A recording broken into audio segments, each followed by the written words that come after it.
But the level of confidence that I saw in Michael Penix in Atlanta when I was at their camp last week is worth noting. There are a lot of Rams people on that staff. That's obviously where Raheem Morris came from. You hear the Matthew Stafford comparisons and the way that he spins the ball and the way that he sees the field. And it's just everyone there, the way they talk about the kid, the way they talk about his ability, again, to see it and how fast he sees it.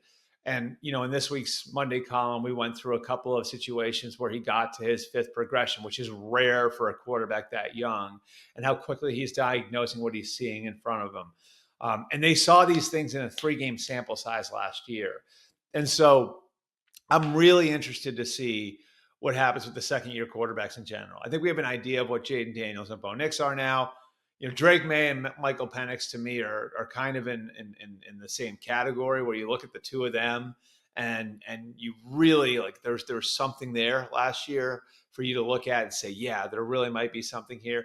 Caleb Williams is a wild card, but he looked great the other night. Like it really looks like that whole thing we talked about Ben Johnson taking the offense, throwing it all at Caleb Williams early and then narrowing it down as he goes on. It looks like that's working.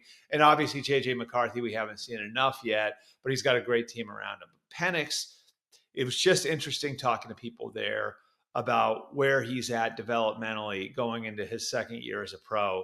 What he's got around him, a veteran offensive line, a lot of guys in that line, Chris Lindstrom, Caleb McGarry, Jake Matthews that have played a lot of football together, right? Like, so you've got a veteran group in front of them.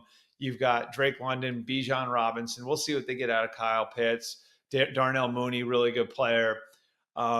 There's just there's a lot to like around Michael Penix, and then just the level of confidence in him. I just say this: generally with younger players, what you'll hear when a coach is really excited about him is A, B, C, I really like, and then D, there will be the brake tapping. And there wasn't a lot of brake tapping with Michael Penix. So Falcons are really excited about where he's at. I don't think enough people are talking about him. I'm excited now after having been there to see where he's going. Really, I think got a chance to have a really strong second year and open some eyes and maybe challenge the Tampa Bay Buccaneers in the NFC South, which of course the Bucs have won that division 4 years in a row.